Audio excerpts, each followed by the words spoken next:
Hi, I'm Jenny Kawaja, and today we are going to make a gluten-free strawberry cream scone. When I first went gluten-free, I have to say I was really disappointed with gluten-free scones. They were either too cakey, too hard, too baking powdery, or too flat.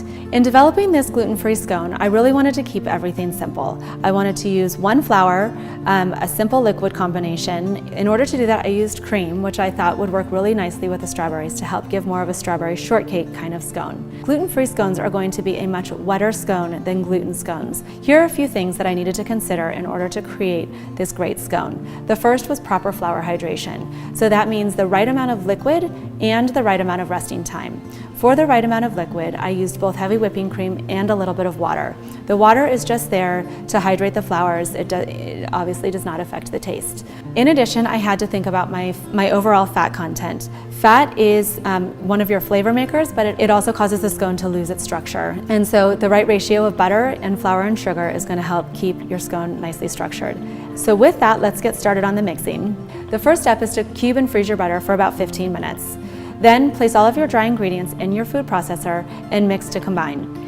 Then you can add in your frozen butter, pulse a few times, and then you can add in your wet ingredients. The strawberries are going to add a little bit of moisture.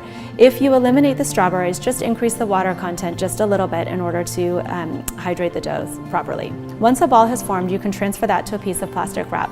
Really spend a few minutes putting the dough into the shape that you're going to want to bake at, but really think about the height when you're forming your dough.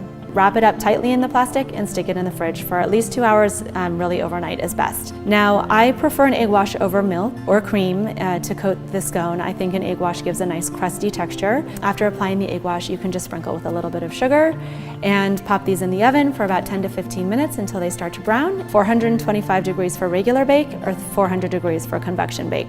I will say these strawberry cream scones, they flattened a little bit during baking. Two things could have happened. The first is the dough could have gotten a little bit warm in between its refrigeration time and baking. The other thing that could have happened is that the oven could not have been fully preheated.